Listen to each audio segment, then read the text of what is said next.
ஒரு ஊர்ல ஒரு ராஜா இருந்தார். அவர் ஒரு நாள் காலையில அரண்மனையில மேல் மாடத்துல வந்து நின்றுகிட்டு இருந்தார். அப்போ ஒரு ஆள் வீதியில ரொம்ப வேகமா ஓடிக்கிட்டு இருக்கான். அதை ராஜா கவனிச்சார்.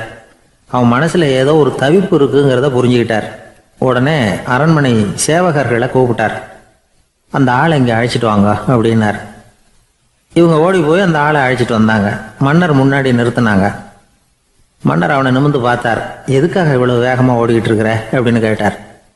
இதுக்கு அவன் சொன்னா, மன்னா, நம்ம கோட்டையின் வடக்கு வாசல் இருக்கு இல்லையா, அது ஓரமா ஒரு பெரிய பாறாங்கல் கிடக்கு. அதுக்கு அடியில நான் ஒரே ஒரு வெள்ளி நாணயத்தை புதைச்சி வச்சிருக்கேன்.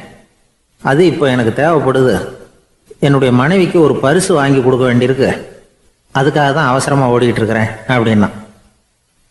மன்னர் யோசனை பண்ணார். அப்புறம் சொன்னார், அதுக்காகவா இப்படி ஓடுற? பரவாயில்ல, அதை பத்தி கவலைப்படாத. நான் உனக்கு 10 வெள்ளி காசுகள் தர்றேன், வாங்கிட்டு திரும்பி போ அப்படின்னார். இவன் தலையை சொரிஞ்சான்.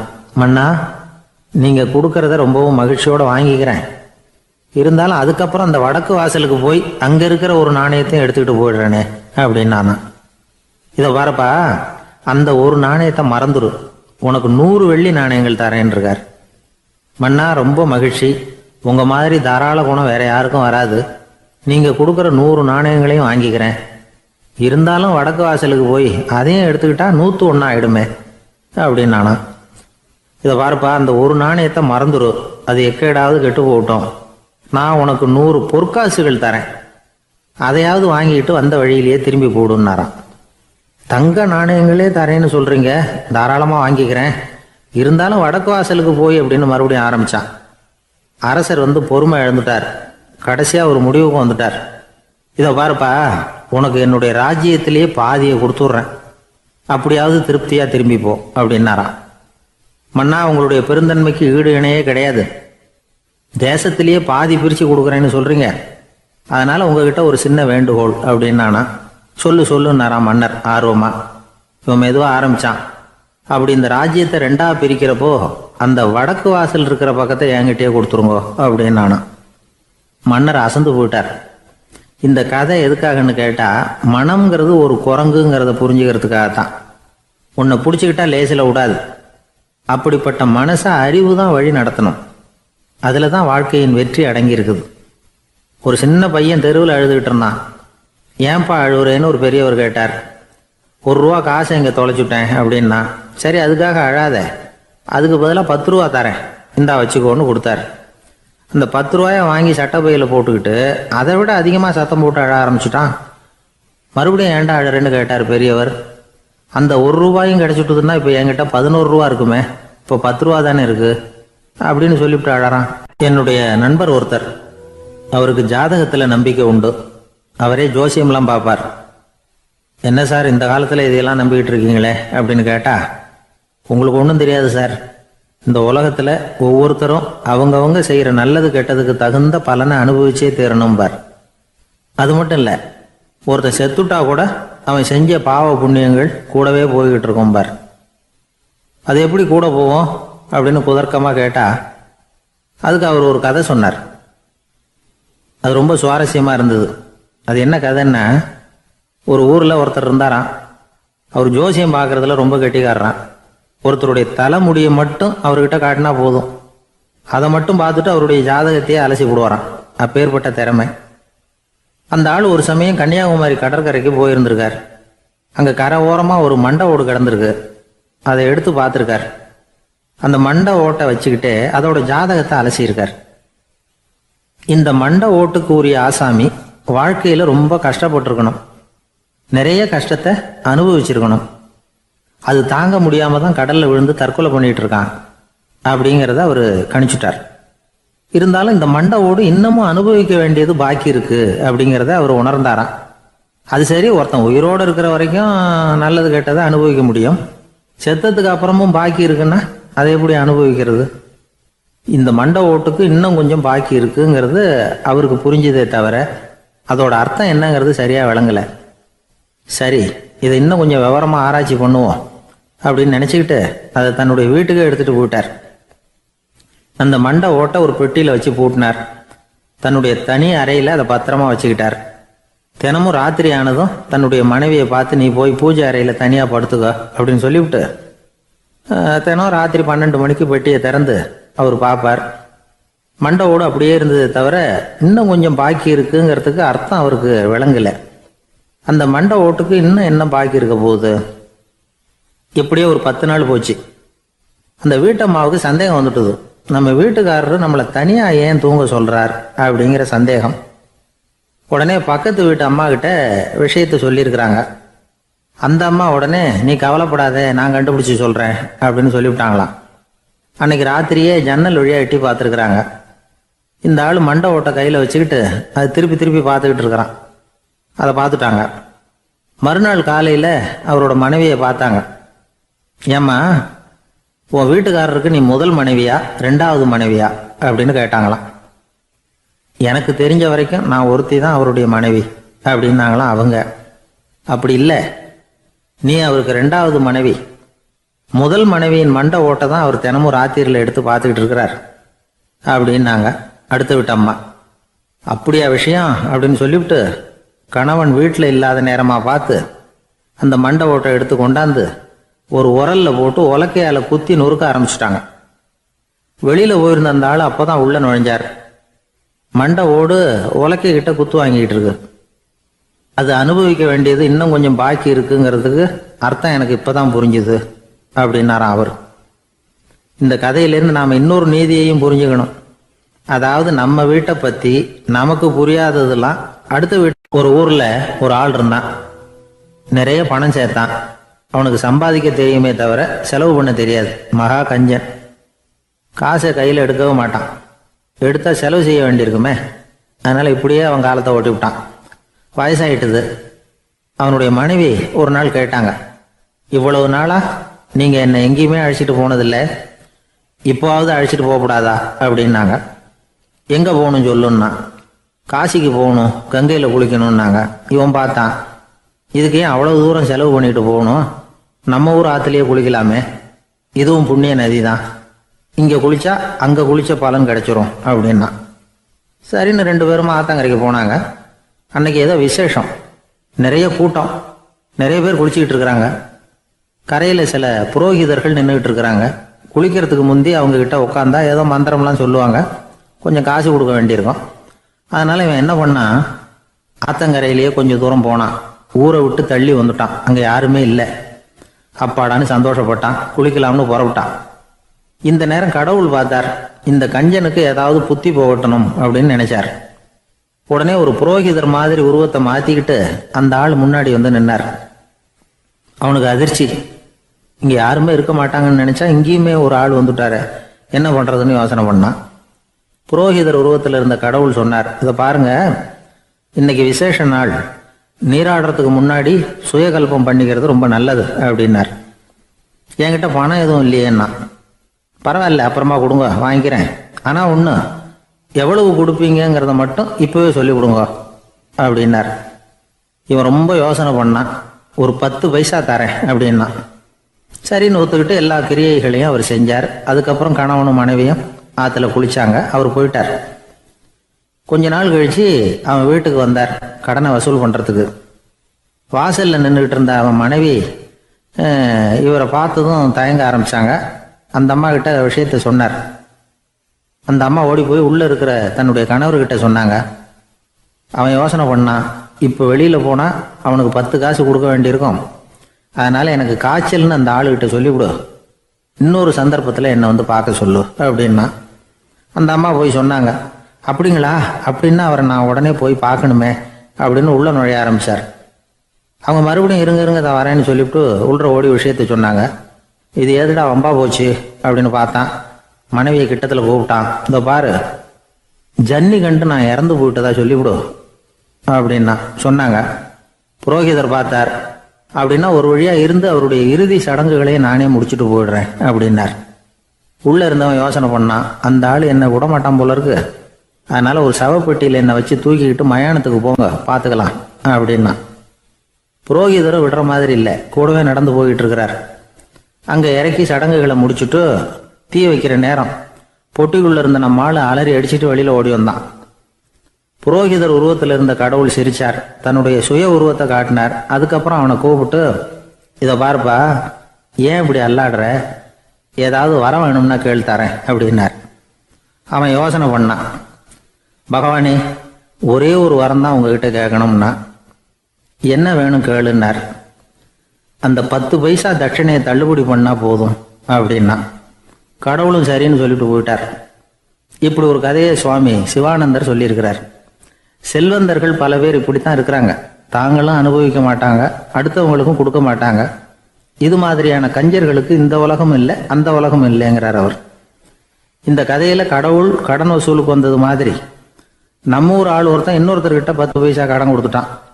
திருப்பி வாங்கறதுக்கு நடையா நடக்கிறான். கடைசியா கேட்டான், நீ எப்பதான் கடனை திருப்பி தரப்போற, அதை முடிவா சொல்லுன்னா. வர்ற வியாழக்கிழமை கண்டிப்பா கொடுத்துருவேன் அப்படின்னானா அவன். அன்னைக்கு நான் ஊர்ல இருக்க மாட்டேனே அப்படின்னானா இவன். அதனால என்ன, நானும் தான் அன்னைக்கு ஊர்ல இருக்க மாட்டேன் அப்படின்னானா. ஒரு ஊர்ல ஒரு இளைஞன் இருந்தான். ஒரு நாள் அவன் ஒரு குருவை தேடிட்டு புறப்பட்டான். ஊரை விட்டு வெளியில போனான். போகிற வழியில் ஒரு காடு. அந்த காட்டில் ஒரு மரத்தடியில் ஒரு பெரியவர் உட்காந்துருக்கிறார். அமைதியாக மௌனமாக அவர் அமர்ந்திருக்கிறார். இந்த பெரியவரை விசாரிக்கலாம், குருவை தேடி கண்டுபிடிக்கிறதுக்கு இவர் ஏதாவது ஒரு வழி சொல்லி கொடுப்பார் அப்படின்னு நினச்சிக்கிட்டு அவர் நெருங்கினான். ஐயா, எனக்கு ஒரு குரு தேவை, எங்கே கிடைப்பார், அவரை எப்படி அடையாளம் கண்டுபிடிக்கிறது, அதை பற்றி ஏதாவது விவரம் சொன்னீங்கன்னா நான் கண்டுபிடிச்சிக்குவேன் அப்படின்ட்டுருக்கான். பெரியவர் நிமிர்ந்து பார்த்தார். தம்பி, அது ரொம்ப சுலபம். அவர் வயசானவராக இருப்பார், என்னை விட சுமார் 30 வயசு அதிகமாக இருக்கும். அவர் ஒரு மரத்தடியில் தான் உட்காந்துருப்பார் அப்படின்ட்டுருக்கான். சரிங்க பெரியவரே, அது என்ன மாதிரியான மரம், எப்படி இருக்கும் அப்படின்னு கேட்டிருக்கான். பெரியவர் அந்த விவரங்களையும் சொல்லியிருக்கிறாரு. அது மட்டும் இல்லை, சந்திக்கிற நாள், நேரம், வினாடி முதற்கொண்டு எல்லா விவரங்களையும் துல்லியமாக சொன்னாராம். இவ்வளவு விவரங்களை இவரால் எப்படி சொல்ல முடியுது அப்படின்னு இவனுக்கு ஆச்சரியம். இருந்தாலும் அந்த பெரியவர் கடைசியாக ஒரு விவரம் சொன்னார். அது என்ன தெரியுமா, எப்படியும் நீ அவரை சந்திக்கிறதுக்கு ஒரு 30 வருஷம் ஆகும் அப்படின்னு சொல்லிவிட்டாரான். ரொம்ப நன்றிங்க பெரியவரே அப்படின்னு சொல்லிவிட்டு அந்த இளைஞன் புறப்பட்டுருக்கான். இப்போ அவனுக்கு குரு பற்றின விவரம் எல்லாம் கிடைச்சிட்டுது, சந்திக்கிற நேரமும் தெரிஞ்சுட்டுது. ஆனால் 30 வருஷம் அவரை தேடி அலைய வேண்டியிருக்குமே. அவன் தேட ஆரம்பித்தான். காடு மலை எல்லாம் சுற்றி அலைஞ்சான். பல வருஷங்கள் தேடினான், அழுத்து போயிட்டான். கடைசியில் அவனுக்கும் வயசாகிட்டுது. கடைசியில் தன்னுடைய சொந்த ஊருக்கே திரும்பி போய்கிட்டு இருந்தான். அங்கே ஒரு மரத்தடியில் அவன் தேடிக்கிட்டு இருந்த குருநாதர் கிடைச்சார். யார் அவருன்னா, 30 வருஷத்துக்கு முன்னாடி வழி சொல்லி கொடுத்தாருல அதே பெரியவர். அவருக்கு இப்போ 30 வயசு அதிகமாக இருந்தது. அதே மரம், அன்னைக்கு பெரியவர் சொன்ன அடையாளம் இப்போ பொருத்தமாக இருந்தது. இப்போ அந்த பெரியவர் சொன்னார், சரியாக வந்து சேர்ந்துட்டேன், வா, உனக்காக தான் நான் இவ்வளவு காலமும் காத்துக்கிட்டு இருந்தேன் அப்படின்னாரான். என்ன சொல்கிறீங்கன்றிருக்கான். 30 வருஷத்துக்கு முன்னாடி என்கிட்ட வந்தியே, அப்போவே என் காலம் வந்து முடிஞ்சு போயிருந்தது. அப்போவே என்ன உனக்கு அடையாளம் தெரியல, அதனால் இவ்வளவு காலம் உனக்காக காத்துட்டு இருக்கும்படி ஆயிட்டுது அப்படின்னாராம். ஐயா, அப்போவே நீங்கள் சொல்லியிருக்கலாமே, இதுதான் 30 வருஷம் கழித்து நீ சந்திக்க போகிற இடம், நான் தான் உன்னுடைய குரு அப்படின்னு சொல்லியிருக்கலாமே அப்படின்ட்டுருக்கான். அந்த பெரியவர் சிரிச்சுக்கிட்டே இதுக்கு பதில் சொன்னாராம். நான் எவ்வளவோ விவரமாக தான் சொன்னேன், நீ சரியாக புரிஞ்சிக்கல. காரணம், அப்போ நீ போதுமான அளவுக்கு பக்குவம் பெற்றிருக்கவில்லை. அதனால் புரியும் சக்தி இல்லாமல் போயிட்டுதப்போ 30 ஆண்டு காலம் நீ அலைஞ்சி தெரிஞ்சிருக்கிற. அது காரணமாக இப்போ உனக்கு அந்த பக்குவம் வந்துட்டுது. அதனால தான் அடையாளம் காண முடிஞ்சது, நானே உன்னுடைய குரு அப்படின்னாராம். இதுலேருந்து என்ன தெரியுதுன்னா, ஆன்மீகத்தில் மாணவனாக சேர்றதுக்கு கூட ஒரு பக்குவத்தன்மை தேவைப்படுது. ஒரு பெரிய ஞானி, அவர்கிட்ட ஒரு சீடனாக இருக்க ஒருத்தன் வந்தான். எதிரில் நின்னான். ஞானி அவனை வெகு நேரம் உற்று பார்த்தார். அப்புறம் சொன்னார், சீடனாக இருக்கிறது ரொம்ப சிரமம்னார். நான் தயாராக இருக்கிறேன்னா. அது இன்னமும் சிரமமாச்சே, இங்கே வந்து குருவாக இருக்கிறது மட்டுமே சுலபம் அப்படின்னாராம். அப்படின்னா நான் குருவாகவே ஆயிடுறேன் அப்படின்னானா.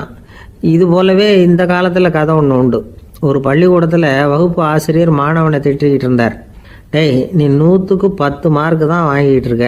இவ்வளவு மோசமாக நீ படித்தா கடைசியில் மாடு மேய்க்கிறது கூட லாய்க்கு இல்லாதவனா ஆயிடுவேன். அதுக்கப்புறம் என்ன செய்ய போகிறேன் அப்படின்னாராம். பையன் தலையை சொரிஞ்சிக்கிட்டே சொன்னானா, சார் அப்படின்னா ஒன்று செய்கிறேன் அப்படின்னானா. இவர் கேட்டிருக்கார், என்ன செய்ய போகிறேன்னு. வேற என்ன சார், உங்களை மாதிரி ஒரு ஆசிரியர் ஆயிடுறேன் அப்படின்னானா. ஒரு ஊரில் 4 நண்பர்கள் இருந்தாங்க. 4 பேரும் சோம்பேறிகள். 4 பேருக்கும் எந்த வேலையும் செய்யறதுக்கு உடம்பு வளையறதில்ல. இருந்தாலும் சோம்பேறித்தனத்தில் ஒருத்தருக்கு ஒருத்தர் கொஞ்சம் வித்தியாசம் உண்டு. அதுக்கு தகுந்த மாதிரி அவங்களுக்கு பேர் அமைஞ்சு போச்சு. ஒருத்தன் கால் சோம்பேறி, இன்னொருத்தன் அரை சோம்பேறி, அடுத்தவன் முக்கால் சோம்பேறி, கடைசி ஆள் முழு சோம்பேறி. இவங்க 4 பேரும் நண்பர்கள். அப்புறம் எப்படி காரியம் நடக்கும்? 4 பேரும் ஒரு வீதியில் அப்படியே நடந்து போய்கிட்டு இருக்கிறாங்க. நல்ல பசி. எங்கேயாவது சோறு போடுவாங்களா அப்படின்னு பார்த்துக்கிட்டே வந்தாங்க. அவங்க வந்த வழியில் ஒரு ரூபா காசு கிடந்தது தரையில். அவங்க கண்ணில் அது பட்டுது. ஆனாலும் அதை குனிஞ்சு எடுக்கணுமே, அதுக்கு சோம்பேறித்தனம். முழு சோம்பேறி பார்த்தான். பக்கத்தில் வந்துக்கிட்டு இருந்த முக்கால் சோம்பேறிக்கிட்ட சொன்னானா, டேய் அதை கொஞ்சம் குனிஞ்சு எடுறா அப்படின்னானா. அவன் என்ன பண்ணான் தெரியுமா? அதுக்கு அடுத்தபடியாக வந்த அரை சோம்பேறிக்கிட்ட சொன்னானா, டேய் நீ அதை கொஞ்சம் குனிஞ்சு எடுறா அப்படின்னானா. அவன் இவனை விட மோசம். அடுத்தவங்ககிட்ட சொல்லியிருக்கிறான். அவனும் குனியறதுக்கு தயாராக இல்லை. ஆக கூடி கடைசியில் யாருமே காசை எடுக்கலை. என்னத்துக்கு அனாவசியமாக உடம்ப வளைச்சிக்கணும் அப்படின்னு எல்லாரும் பேசாமல் வந்துட்டாங்க. அவங்க பாட்டுக்கு நடந்து வந்துக்கிட்டே இருக்கிறாங்க. எதிரில் ஒருத்தன் வாழைப்பழத்தை வண்டியில் வச்சு தள்ளிக்கிட்டே வந்தான். ரூபாய்க்கு 4 பழம்னு கூவி விற்றுக்கிட்டே வர்றான். இப்போ அந்த முழு சோம்பேறி சொன்னானா, டேய் வழியில் கிடந்ததை ரூபா, அதையாவது எடுத்துக்கிட்டு வந்திருந்தா இப்போ இந்த பழத்தை வாங்கி ஆளுக்கு ஒன்று சாப்பிட்லாமே அப்படின்னானா. ஆமாம் சாப்பிட்ருக்கலாமே அப்படின்னாங்களாம் மற்றவங்களும். ஆனாலும் திரும்பி போய் அதை எடுக்கணும்னு யாருக்கும் தோணலை. பேசாமல் சோர்ந்து போய் நடந்து வந்தாங்களாம். இருட்டி போச்சு. வழியில் ஒரு கோவில். சரி இங்கேயே படுத்து தூங்குவோம் அப்படின்னா ஒருத்தன். அதுதான் சரின்னாங்க மற்றவங்களும். அப்படியே மண்டபத்தில் படுத்துட்டாங்க. கோவில் அர்ச்சகர் வேலையெல்லாம் முடிச்சு விட்டு வெளியில் வந்திருக்காரு. இவங்கள பார்த்தாராம். ஏன் இப்படி சோர்ந்து போய் கிடக்குறீங்க அப்படின்னு விசாரிச்சிருக்காரு. 2 நாளாச்சுங்க நாங்கள் சாப்பிட்டு அப்படின்னாங்களாம். அவர் உடனே ஐயோ பாவம் அப்படின்னு சொல்லி பானை, விறகு, அரிசி, தண்ணி எல்லாம் கொடுத்து நீங்களே சமையல் பண்ணி சாப்பிட்டுக்குங்க அப்படின்னு சொல்லிவிட்டு போயிட்டார். இந்த 4 பேருக்கும் சமையல் பண்ணி சாப்பிட்ணும்னு ஆசையாக தான் இருந்தது. ஆனால் அடுப்பு பற்ற வைக்கணுமே, அதுக்கு தீப்பெட்டி வேணுமே. தீப்பெட்டி இல்லை. இப்போ முழு சோம்பேறி ஆரம்பித்தான். அடுத்தவனை பார்த்து, டேய் கடைக்கு போய் ஒரு தீப்பெட்டி வாங்கிட்டு வாயேன் அப்படின்னு நானா. அவன் வழக்கம் போல் அடுத்தவங்ககிட்ட சொல்லியிருக்கான். அவன் அதுக்கு அடுத்தவங்ககிட்ட சொல்லியிருக்கிறான். கடைசியாக கால் சோம்பேறிக்கிட்ட வந்து சேர்ந்தது. அவனும் அது நம்மால் முடியாது அப்படின்னு பேசாமல் இருந்துட்டான். இப்போ தீப்பெட்டி வேணுமே, அதுக்கு என்ன பண்ணுறது? அவங்களுக்குள்ளே பேசி ஒரு முடிவுக்கு வந்தாங்களாம். அதாவது யார் முதல்ல வாயை திறந்து பேசுகிறாங்களோ அவங்க தான் தீப்பெட்டி வாங்கிறதுக்கு போகணும் அப்படின்னு. அவ்வளவுதான். உடனே 4 பேரும் வாயை கெட்டியாக மூடிக்கிட்டு படுத்துக்கிட்டாங்க. அவங்க சமையல் பண்ணி சாப்பிட்டாங்களா என்ன அப்படிங்கிறது அர்ச்சகருக்கு தெரியல. சரி பார்த்துட்டு வரலாமேன்னு வந்தார். வந்து பார்க்குறாரு, இவங்க 4 பேரும் அசையாமல் படுத்து கிடக்குறாங்க. அர்ச்சகர் பயந்துட்டார். ஒருவேளை பசி தாங்காமல் செத்து போட்டாங்களோ அப்படிங்கிற பயம். அல்லது நாம் கொடுத்த உணவுப் பொருளில் ஏதாவது விஷம் கலந்துருக்குமோ அப்படின்னும் பயந்தார். அப்படின்னா நம்ம மேலே பழி வந்துருமே அப்படின்னு நினச்சி நடுங்க ஆரம்பிச்சிட்டார். அப்புறம் அவரும் ஒரு முடிவுக்கு வந்தாராம். கோவிலுக்கு பக்கத்துலேயே ஒரு பெரிய குழி இருந்தது. அதில் ஒவ்வொருத்தரையாக இழுத்துக்கிட்டு போய் போட்டார். கொஞ்சம் மண்ணை தள்ளினார். காலால் மிதித்தார். அவர் மிதித்த மிதி ஒருத்தன் அடி வயத்தில் போட்டுவிட்டுது. அவன் உடனே வலி தாங்காமல் ஐயோ அம்மான்னு அலறினான். உடனே நடந்தது என்ன தெரியுமா? மற்ற 3 பேரும் துள்ளி எழுந்திரிச்சாங்களாம். அவனை பார்த்து நீ தாண்டா தீப்பெட்டி வாங்க போகணும், நீ தாண்டா வாங்க போகணும், நீ தான் சத்தம் போட்ட அப்படின்னு சொல்லி ஆரம்பிச்சிட்டாங்களாம். அர்ச்சகர் பார்த்தார். இது பேய் மாதிரி தெரியுதுன்னு நினச்சிக்கிட்டு ஒரே ஓட்டமாக ஓடி போட்டாராம். கிராமப்புறங்களில் இப்படி ஒரு கதையை சொல்கிறது உண்டு. சோம்பல்ங்கிறது நம்ம முன்னேற்றத்துக்கு பெரிய தடை அப்படிங்கிறத நாம் புரிஞ்சுக்கணும். அதுதான் இந்த கதை சொல்கிற நீதி. ஒரு பள்ளிக்கூடத்தில் ஒரு புதுமையான போட்டி நடந்துதான். அதாவது சோம்பேறித்தனத்துக்கு பரிசு. அதில் 2வது பரிசு யாருக்குன்னு அறிவிச்சாங்க. ஒரு பையன் எழுந்திரிச்சு மெதுவாக நடந்து போய் பரிசை வாங்கிட்டான். அடுத்தது முதல் பரிசு யாருக்கு அப்படின்னு அறிவிச்சாங்களாம். அவன் கடைசி வரிசையிலேருந்து கத்துனானா, ஐயா அதையும் அந்த பையன் மூலமாகவே கொடுத்து அனுப்பி வச்சுருங்க, இங்கே வந்தது நான் வாங்கிக்கிறேன் அப்படின்னானா. வயிறு பசிக்குதேங்கிறது சிலரோட கவலை, வயிறு பசிக்க மாட்டேங்குதே அப்படிங்கிறது சில பேரோட கவலை. 2 விதமான கவலைக்கும் வயிறு தான் காரணமாக இருக்குது. வயிறு பசிச்சதுன்னா அது இயற்கை, வயிறு பசிக்கலைன்னா அது வியாதி. ஆனால் பசியையும் நாம் பசிப்பிணி அப்படின்னு தான் சொல்லுவோம். என்ன காரணம்? வியாதியை போக்க வேண்டியது எவ்வளவு முக்கியமோ அதை விட முக்கியம் பசியை போக்க வேண்டியது. ஒரு சமுதாயத்தில் பசிப்பிணியே இருக்கக்கூடாது. அதுதான் நல்ல சமுதாயம். பசியை போக்கணும்னா சாப்பாடு போடணும், பசியின்மையை போக்கணும்னா வைத்தியம்தான் பண்ணணும். இது சம்பந்தமாக எவ்வளவோ ஆராய்ச்சிகள் நடக்குது. நிறைய மருந்து கண்டுபிடிச்சிருக்கிறாங்க. நம்ம உடம்புல பசியை தூண்டக்கூடிய பகுதி எது, இதை முதல்ல தெரிஞ்சுக்கணும் இல்லையா? நாம் சாப்பிட்ற ஆகாரம் செரிக்கிறதுக்கு எது காரணம் தெரியுமா? நம்ம மூளையோட பின்பகுதி தான் அதுக்கு காரணமாக இருக்குதாம். மூளையின் பின்பகுதியில் நரம்பு செல்களால் ஆன 2 வகையான ஆரக்சின்கள் தான் பசியை உண்டாகுது அப்படின்னு கண்டுபிடிச்சிருக்கிறாங்க. 2 ஆய்வாளர்கள் இதை கண்டுபிடிச்சிருக்காங்க. அவங்க 2 பேரும் டெக்சாஸ் பல்கலைக்கழகத்தில் ஹார்வர்டு ஹக்ஸ் மருத்துவ கல்வி நிலையத்தில் பணிபுரிகிறவங்களாம். உண்பது தேவைங்கிறது உணரப்படும் போது மூளையின் அந்த குறிப்பிட்ட பகுதி ஆரக்சின் அப்படிங்கிற ஹார்மோன்களை சுரக்கும். அது பசி உணர்வை தூண்டும் அப்படிங்கிறது தான் அந்த ஆய்வாளர்களின் கண்டுபிடிப்பு. இந்த ஆரக்சின் வேறு சில உயிரினங்கள்லேயும் உண்டு. இப்போ எலிகளில் கூட இது இருக்குது. அதனால் எலிகளை வச்சு இது சம்பந்தமாக ஆராய்ச்சி பண்ணாங்க. எலிகள் உடம்புல ஆரக்சினை செலுத்தி பார்த்தாங்க. உடனே என்னாச்சு தெரியுமா? அந்த எலியெல்லாம் பசியால் துடிக்க ஆரம்பிச்சுட்டுது. எதையாவது தின்னு பசியை தீர்த்தா போதுங்கிற அளவுக்கு அந்த எலிகள்லாம் அல்லாட ஆரம்பிச்சுட்டுது. இயல்பாக சாதாரணமாக அந்த எலிகள் எவ்வளவு சாப்பிடுமோ அது மாதிரி 8 முதல் 10 மடங்கு அதிகமான ஆகாரத்தை 1 மணி நேரத்துக்குள்ளே சாப்பிட்டு தீர்த்துட்டு தான். சில எலிகளின் மூளையில் இந்த ஆரக்சின் அளவை கட்டுப்படுத்தி பார்த்துருக்குறாங்க. உடனே என்னாச்சு தெரியுமா? அதெல்லாம் சாப்பாட்டை கண்டா முகத்தை திருப்பிட்டு போக ஆரம்பிச்சுட்டு தான். அந்த எலிகளுக்கு பசி எடுக்கலையாம். இந்த ஆராய்ச்சியின் அடிப்படையில் பசியை எடுக்காமல் இருக்கிற மனிதர்களுக்கும் பசியை தூண்ட முடியும் அப்படின்னு சொல்லி ஆராய்ச்சியாளர்கள் தெரிவிச்சிருக்கிறாங்க. ஆக ஆரக்சின் தான் பசிக்கு காரணம்ங்கிறது தெரிஞ்சு போச்சு. சரி, இந்த ஆரக்சின் அப்படின்னா என்ன? அது ஒரு கிரேக்க சொல். அதுக்கு பசின்னு அர்த்தம். நம்ம ஆளுங்களுக்கெல்லாம் பசியை தூண்டுறதுக்கு மருந்து தேவையில்லை, பசியை குறைக்கிறதுக்கு தான் மருந்து தேவை. ஒரு அம்மா டாக்டரை தேடி வந்தாங்களாம். டாக்டர், எங்கள் வீட்டுக்காரருக்கு திடீர்னு அகோர பசி, நிறைய சமைச்சு போடுறேன், அவ்வளவையும் சாப்பிட்டுட்டு கீழே கிடக்கிற குப்பை கூலங்களையும் எடுத்து சாப்பிட ஆரம்பிச்சுட்றார், என்னன்னு கவனித்து பாருங்கள் அப்படின்னாங்களாம். எவ்வளவு நாளாக அப்படி இருக்குதுன்னு கேட்டிருக்காரு டாக்டர். 1 வாரமாக அப்படி இருக்குதுன்னாங்களாம். இவ்வளவு நாளாக ஏன் சும்மா இருந்தீங்க? ஆரம்பத்திலே இங்கே அழைச்சிட்டு வர வேண்டியது தானே அப்படின்னாரான் டாக்டர். அது ஒன்றும் இல்லை டாக்டர், வீடு பூரா சுத்தமாகட்டுமேன்னு பார்த்துக்கிட்டு இருந்தேன் அப்படின்னாங்களாம் அந்த அம்மா. சங்கீத வித்வான்களில் பல வகை உண்டு. சில குறிப்பிட்ட ராகங்களை பாடுறதில் அவங்களுக்கு பெருமை வர்றது உண்டு. ஆனால் ஒருத்தர் இருந்தார், அவரால் ஒரு ராகத்துக்கே பெருமை வந்தது. அந்த ராகத்தை அவர் வாசித்து கேட்கணும் அப்படின்னு சொல்லுவாங்க. அது என்ன ராகம்னா தோடி ராகம். சரி, அந்த வித்வான் யாருன்னா அவர் தான் திருவாவடுதுறை ராஜரத்னம் பிள்ளை. பேராசிரியர் கல்கி ஒரு சமயம் தம்முடைய பத்திரிகையில் எழுதினாராம். அதை அப்படியே படிக்கிறேன் கேளுங்களேன். ஆகா, ஸ்ரீ ராஜரத்னம் பிள்ளையின் தோடி ஆலாபனையை முதலில் கேட்டபோது அவருடைய கற்பனையை விட்டு தள்ளுங்கள். நம்முடைய மனதில் என்னென்ன இன்பமயமான கற்பனைகள் எல்லாம் உதித்தன.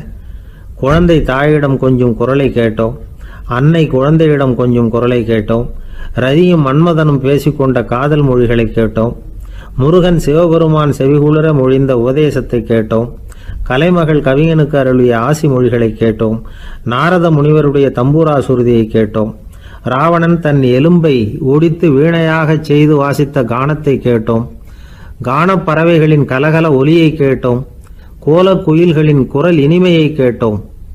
இப்படிலாம் பேராசிரியர் கல்கி விமர்சனம் எழுதியிருக்கிறார். திருவாவடுதுறை ராஜரத்னம் பிள்ளை அவர்களுடைய வாசிப்பை கேட்டுட்டு TN ராஜரத்னம் பிள்ளை இறந்து போனார். அப்போ கவிஞர் கண்ணதாசன் எழுதினார், செவியனில் ஓடி எங்கள் சிந்தையில் ஓடி இந்த புவியெல்லாம் ஓடி நின்பார் பொங்கிய தோடி வேறிங்கு எவரிடம் போகும் ஐய இனி அதை காப்பார் யாவர் அவிந்தனின் சடலத்தோடே அவிந்தது தோடிதானும் அப்படின்னு எழுதினாராம். அந்த அளவுக்கு அவருடைய தோடியை ரசித்தவர்கள் உண்டு. அதே மாதிரி தோடின்னா என்னன்னு தெரியாமலே அவரை ரசித்தவங்களும் அந்த காலத்தில் உண்டு. அதாவது ஒரு பெரிய சபையில் இவர் வாசிச்சுக்கிட்டு இருக்கிறார். பாதியில் ஒரு பெரிய மனுஷன் உள்ளே வந்தார். அவர் உடம்புல பட்டு வேஷ்டி, ஜருகை, அங்கவஸ்திரம், வாயில் வெத்தலை, வாசனை புகையில, காதில் வைரக்கடுக்கன், கழுத்தில் தங்க சங்கிலி, கை விரல் பூரா மோதிரம், கையில் ஒரு வெள்ளி வெத்தலை புட்டி, உதவிக்கு 2 பேர் பக்கத்தில். இவ்வளவு பந்தாவோடு வரார் கச்சேரி கேட்கறதுக்கு. இப்படி வந்தவர் முதல் வரிசையில் உட்கார்ந்தார். வித்வான் வாசித்து முடித்ததும் இவர் அவரை பார்த்து, ஐயா, நீங்கள் தோடி வாசிக்கிறதுல ரொம்ப கெட்டிக்காரர்னு கேள்விப்பட்டிருக்கேன், அதை கேட்கறதுக்காக தான் மெனக்கிட்டு வந்திருக்கிறேன், அதை வாசிங்களேன் அப்படின்னாராம் இந்த பெரியவர். ராஜரத்னம் பிள்ளைக்கு ஒன்றும் புரியல. ஏன்னா இது வரைக்கும் அவர் வாசிச்சுக்கிட்டு இருந்ததே அந்த தோடி ராகத்தை தான். அதை வாசித்து முடித்ததும் அதை வாசிங்களேன்னு இவர் கேட்குறார். அப்படின்னா இவரோட ஞானம் எப்படிப்பட்டது? இவ்வளவும் கேட்டுட்டு இப்படி கேட்குறாரே அப்படின்னு அவர் யோசிச்சிருக்கிறார் ராஜரத்னம் பிள்ளை. உடனே என்ன பண்ணார் தெரியுமா? பக்கத்தில் ரொம்ப சாதுவாக சுருதி போட்டுக்கிட்டு இருந்த ஒரு முதுகில் ஓங்கி ஒரு குத்து விட்டாராம். அவருக்கு ஒன்றும் புரியல, எதுக்கு நம்மளை அடிக்கிறார் இவர், நம்மளை குத்துறாரு வித்வான்னு. அவர் அதிர்ச்சியால் இவர் நிமிர்ந்து பார்த்துருக்கார். அப்போ ராஜரத்னம் பிள்ளை சொன்னாராம், ஏய்யா ஐயா பெரிய மனுஷன், என்னுடைய பரம ரசிகர், தோடி ராகம் கேட்கணுங்கிறதுக்காக இவ்வளவு தூரம் வந்திருக்கிறார், வந்து வரிசையில் உட்காந்துருக்கார். நீ இந்த சமயம் பார்த்து தோடி ராகம் வாசிக்கிற நாதஸ்வரத்தை வீட்டில் வச்சுட்டு வந்துட்டியே, இப்போ ஐயாவுக்காக அந்த ராகத்தை நான் எப்படி வாசிக்கிறது அப்படின்னு சொல்லிவிட்டு மறுபடியும் முதுகில் ஒரு அடி கொடுத்தாராம். அடி வாங்கினவருக்கே சிரிப்பு அடக்க முடியலையா. ஒருத்தர் ஓடி வந்தார், இன்னொருத்தரை பார்த்து, சார் உங்கள் சைக்கிளை ஒரு நாள் இரவல் கொடுங்களேன், பக்கத்து ஊருக்கு போயிட்டு வர வேண்டியிருக்கு அப்படின்னார். இவர் சைக்கிளை கொடுத்து பத்திரமா கொண்டுட்டு போங்கன்னார். சார் இதை பத்திரமா கொண்டு போகிறேன், கவலையே வேணாம், ஏன்னா இது உங்களோட சைக்கிள் அப்படின்னு நான் நினைக்கல, என்னோட சைக்கிளாக நினைக்கிறேன் அப்படின்னார். அதுக்கப்புறம் தான் இவருக்கு உண்மையாகவே பயம் வந்துட்டுது. ஏன்னா அவர் சொன்னது மாதிரி அதை தன்னோட சைக்கிளாகவே நினச்சி தள்ளிட்டு போட்டால் என்ன பண்ணுறது? எது எதை நம்முடையதாக நினைக்கணுங்கிறதுக்கு ஒரு வரையறை இருக்குது. சில பேர் ஆஃபீஸையே வீடாக நினச்சி விடுறது உண்டு. அப்படிப்பட்டவங்க கூட வீட்டை ஆஃபீஸாக நினைக்கிறதில்ல. ஏன்னா வீட்டில் இவர் ஆஃபீஸராக நடந்துக்க முடியறதில்ல. இதெல்லாம் ஒரு பக்கம் இருக்கட்டும், இப்போ விஷயத்துக்கு வருவோம். பொறியியல் மேதை டாக்டர் விஸ்வேஸ்வரய்யா இருந்தார் இல்லையா, பாரத ரத்னா விருதெல்லாம் கொடுத்தாங்களே.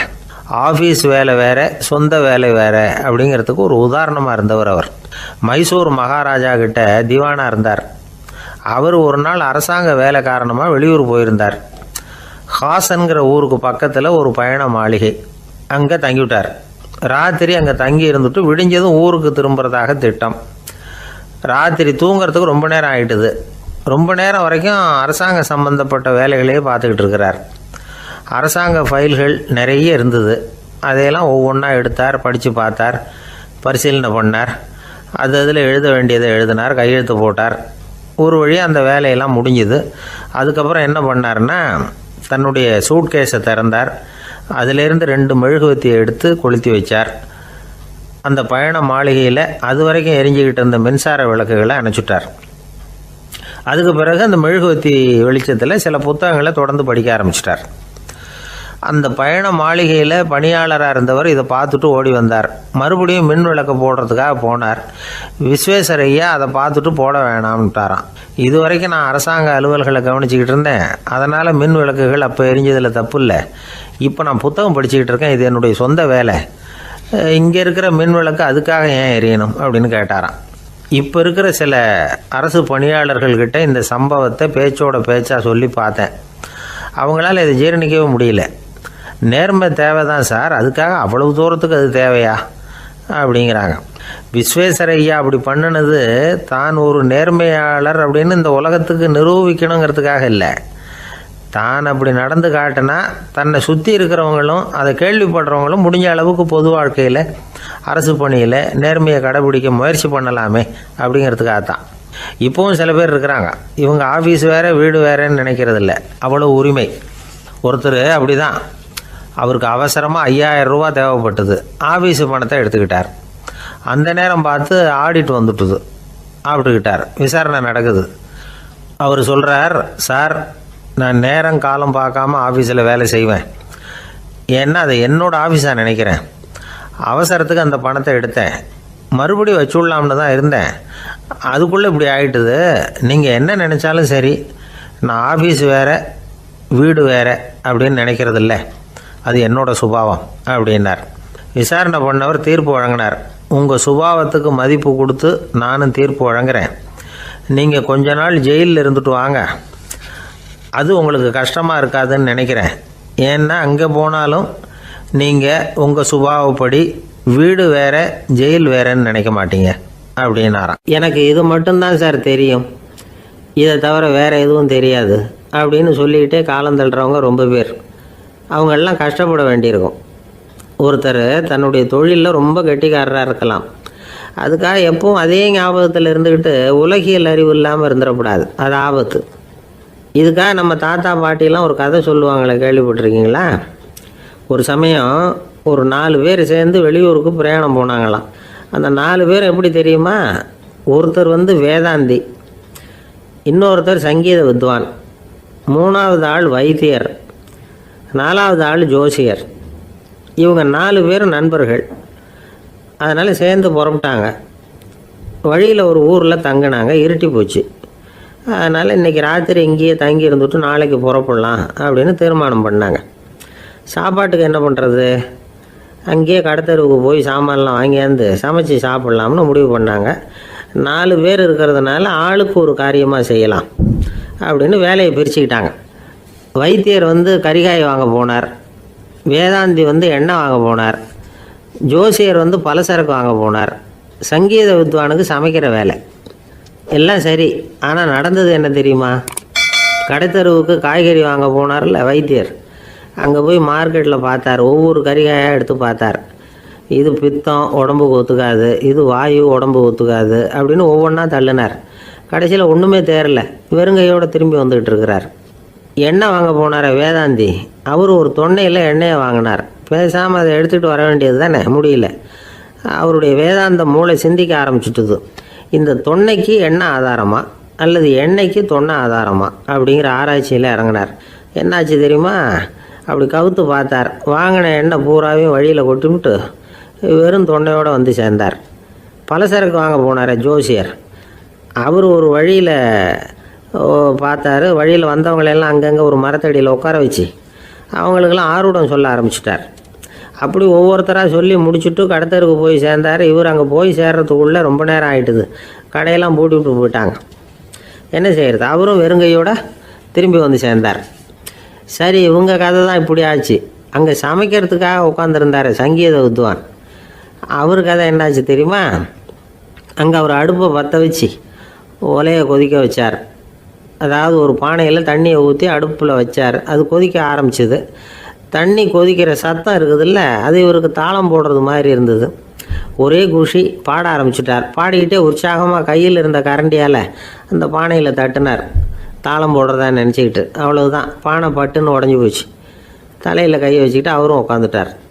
எந்த தொழில் தெரிஞ்சாலும் சரி, அதை புத்திசாலித்தனமாக பயன்படுத்த தெரியலன்னா ஆபத்து தான். அதுக்காக தான் இந்த கதை. ஒரு பஸ்ஸு டிரைவர் ரொம்ப கெட்டிக்காரரு.